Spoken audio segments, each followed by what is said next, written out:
मुगलों ने साम दाम दंड भेद द्वारा धर्मांतरण कराया, अंग्रेजों ने आके साम दाम दंड भेद द्वारा धर्मांतरण कराया, और आजादी के 75 साल के बाद भी स्वतंत्र भारत में साम दाम दंड भेद द्वारा धर्मांतरण हो रहा है। और इस धर्मांतरण का दुष्परिणाम है कि देश की डेमोग्राफी पूरी तरीके से बदल चुकी है। कश्मीर में हिंदू खत्म हो गए, मणिपुर में हिंदू खत्म हो रहे, मिजोरम में हिंदू खत्म हो गए, मेघालय में हिंदू खत्म हो गए, सिक्किम में बहुत तेजी के साथ खत्म हो रहे, अरुणाचल में बहुत तेजी के साथ खत्म हो रहे, केरल में बहुत तेजी के साथ खत्म हो रहे, गोवा में बहुत तेजी के साथ खत्म हो रहे, और अब तो उत्तर प्रदेश, बिहार में भी तेजी के साथ धर्मांतरण हो रहा है। पंजाब में तो पूछिए मत, इतना तेजी के साथ धर्मांतरण हो रहा है कि उसको कह पाना मुश्किल है। दुनिया का चौथा सबसे बड़ा चर्च जालंधर में बन रहा है, 4th largest church of world Punjab में, जालंधर में बन रहा है। कैसे बन रहा है, क्यों बन रहा है? विदेशों से फंडिंग आ रही है। हमने फंडिंग रोकने का कोई काम नहीं किया, इसलिए इस्लामिक कन्वर्जन भी हो रहा है, क्रिश्चियन कन्वर्जन भी हो रहा है। इस्लामिक कन्वर्जन के लिए खाड़ी देशों से हवाला के जरिए पैसा आ रहा है, क्रिश्चियन कन्वर्जन करने के लिए यूरोप से और अमेरिका से एफसीआरए के जरिए पैसा आ रहा है। हमने फंडिंग पे रोक नहीं लगाई, इसलिए कन्वर्जन नहीं रुक रहा है। जब तक विदेशी चंदा जो आ रहा है, विदेशी पैसा आ रहा है, चाहे वो हवाला के जरिए आ रहा है या एफसीआरए के जरिए आ रहा है, ये नहीं रुकेगा, धर्मांतरण नहीं रुकेगा।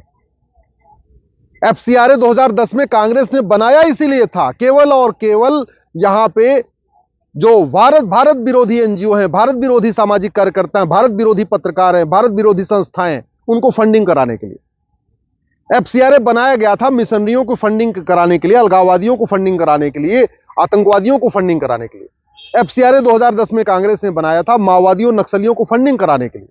और वो एफसीआरए आज भी चल रहा है। हालांकि कई एनजीओ का लाइसेंस रद्द हुआ, लेकिन जब तक वो एफसीआरए है ना, तब तक एनजीओ का लाइसेंस रद्द करने से धर्मांतरण नहीं रुकेगा। कंप्लीट उसको रिपील करना पड़ेगा, खत्म करना पड़ेगा। दूसरा, इस्लामिक कन्वर्जन के लिए खाड़ी देशों से फंडिंग हो रही है, और भारत के अंदर नशा तस्करी से जो पैसा कमाया जा रहा है, वो पूरा का पूरा कन्वर्जन में जा रहा है। यह आपको भी पता है कि भारत में जो ड्रग स्मगलिंग का पूरा नेटवर्क चलाता कौन है? जो ड्रग स्मगलिंग से हर साल अरबों रुपए आ रहा है, वो जा कहां रहा है? ड्रग स्मगलिंग का पूरा पैसा भारत को बर्बाद करने में खर्च हो रहा है। एक तो ड्रग हमारे स्कूल कॉलेज में फैलाई जा रही है, हमारे बच्चों को नशेड़ी बनाया जा रहा है, ऊपर से जो पैसा आ रहा है उसी से कन्वर्ट भी किया जा रहा है। पंजाब में जो कन्वर्जन का पूरा खेल चला है, वो पहले नशा मुफ्त में बांटा गया, उनको ड्रग एडिक्ट बनाया गया। जब वो नशेड़ी हो गए वहां के युवा और वहां के लोग, फिर उनको कन्वर्ट करना शुरू कर दिया। दलितों को, ट्राइबल्स को, आदिवासियों को बहुत बुरी तरीके से कन्वर्ट किया जा रहा है। और कैसे? पैसे की लालच देके, हॉस्पिटल में इलाज का लालच देके, स्कूल में एडमिशन करा के, और युवाओं को नशेड़ी बना के। यह धर्मांतरण तब रुकेगा जब नशा तस्करी रुकेगी, क्योंकि सारी नशा तस्करों से एक तो बच्चों को नशेड़ी बनाया जाता है, जो पैसा कमाया जाता है उससे धर्मांतरण कराया जाता है। धर्मांतरण तब रुकेगा जब धर्मांतरण कराने वाले मिशनरियों और जिहादियों की 100% प्रॉपर्टी जब्त करने, उनकी नागरिकता खत्म करने, उनको आजीवन कारावास, फांसी के लिए कानून बनेगा। धर्मांतरण एक ऑर्गेनाइज्ड क्राइम है, एक व्यक्ति नहीं करता, कई लोग मिलकर करते हैं। तो धर्मांतरण तब रुकेगा जो उस पूरे गैंग में शामिल है, उस पूरे सिंडिकेट में शामिल है, सबके खिलाफ गैंगस्टर एक्ट लगेगा। धर्मांतरण तब रुकेगा जब धर्मांतरण कराने वाले मिशनरी और जिहादियों और उनके सहयोगियों पे एनएसए लगेगा, नेशनल सिक्योरिटी एक्ट लगेगा। धर्मांतरण हमारी राष्ट्र की सुरक्षा के लिए खतरा है, लेकिन जो नेशनल सिक्योरिटी एक्ट में, उसमें कहीं लिखा नहीं है कि धर्मांतरण राष्ट्र की सुरक्षा के लिए खतरा है, इसलिए पुलिस एनएसए लगाती नहीं है। धर्मांतरण हमारी देश की एकता अखंडता के लिए खतरा है। देश की एकता अखंडता के लिए जो खतरा है, उससे निपटने के लिए हमारे पास एक कानून है, यूएपीए, लेकिन उसमें कहीं लिखा नहीं है कि धर्मांतरण हमारी एकता अखंडता के लिए खतरा है, इसलिए पुलिस यूएपीए लगाती नहीं। धर्मांतरण एक ऑर्गेनाइज्ड क्राइम है, लेकिन गैंगस्टर एक्ट में लिखा नहीं है कि धर्मांतरण एक ऑर्गेनाइज्ड क्राइम है। मकोका महाराष्ट्र में है, उसमें लिखा नहीं है धर्मांतरण एक ऑर्गेनाइज्ड क्राइम है। गुजरात में गुजकोका है, लेकिन लिखा नहीं है गुजकोका कानून में कि धर्मांतरण एक ऑर्गेनाइज्ड क्राइम है। तो इसलिए न महाराष्ट्र मकोका लगाती है, न गुजरात में गुजकोका लगता है, न यूपी में गैंगस्टर एक्ट लगता है। धर्मांतरण एक वेजिंग वॉर है। अल्टीमेटली ये धर्मांतरण मुगलों के समय किया गया यहाँ की डेमोग्राफी बदलने के लिए, अभी भी किया जा रहा है केवल और केवल यहाँ की डेमोग्राफी बदलने के लिए। तो ये जो धर्मांतरण कराने वालों पे वेजिंग वॉर की अगर धारा लगा दिया जाए, उनकी प्रॉपर्टी जब्त किया जाए, उनको आजीवन कारावास फांसी दिया जाए, तो धर्मांतरण करा एकदम बंद हो जाएगा। लेकिन जो वेजिंग वॉर की धारा है उसमें कहीं लिखा ही नहीं कि धर्मांतरण एक वेजिंग वॉर है। धर्मांतरण एक देशद्रोह है। जो लोग भारत को मानते हैं, भारत की संस्कृति को मानते हैं, जो वसुधैव कुटुंबकम को मानते हैं, नारी तू नारायणी को मानते हैं, सर्वमंगल मांगल्य मानते हैं, उनको विदेशी रिलीजन में कन्वर्ट कर देना, उनको फॉरेन के रिलीजन में कन्वर्ट करना, इससे बड़ा देशद्रोह क्या हो सकता है। लेकिन धर्मांतरण को कानून में देशद्रोह घोषित नहीं किया गया, न पुराने वाले आईपीसी में घोषित किया गया, नई वाली भारतीय न्याय संहिता में घोषित किया गया। तो धर्मांतरण कराने वालों को देशद्रोह भी नहीं लग रहा है। हमने जो नया भारतीय न्याय संहिता बनाया उसमें धर्मांतरण पे कोई चैप्टर नहीं है। धार्मिक भावना आहत करना अपराध है, लेकिन धर्मांतरण कराना अपराध नहीं है। आप जरा सोचिए, किसी के आपने धर्म के बारे में कुछ बोल दिया वो अपराध है, लेकिन किसी को आपने झूठ बोल के, लालच दे के, धोखा दे के उसको कन्वर्ट कर दिया, वो अपराध नहीं है। इसीलिए मुगलों के समय भी धर्मांतरण हुआ, अंग्रेजों के समय भी धर्मांतरण हुआ, और आज भी धर्मांतरण हो रहा है।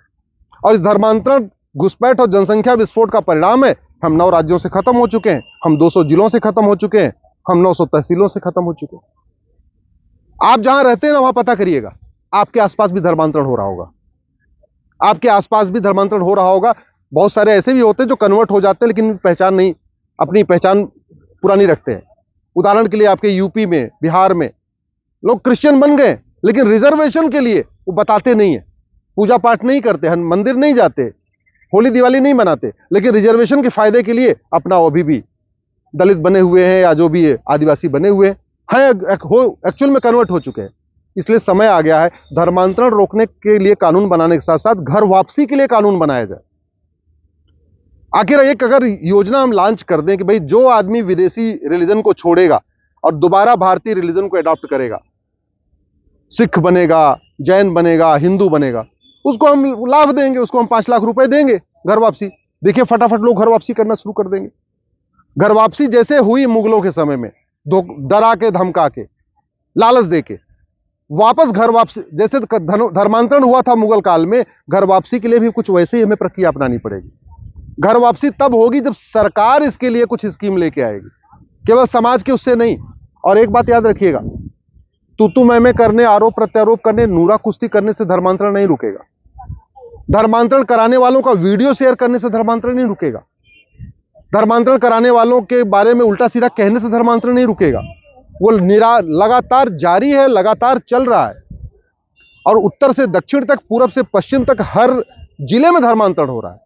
आपके जिले में भी धर्मांतरण हो रहा होगा, शायद आपको पता नहीं है, लेकिन हो रहा है, 100% हो रहा है। ऐसा भारत का कोई जिला नहीं जहां धर्मांतरण नहीं हो रहा है। धर्मांतरण तब रुकेगी जब विदेशी फंडिंग रुकेगी। धर्मांतरण तब रुकेगा जब से FCRA खत्म होगा। धर्मांतरण तब रुकेगा जब धर्मांतरण कराने वाले और उनके मददगारों की 100% प्रॉपर्टी जब्त होगी।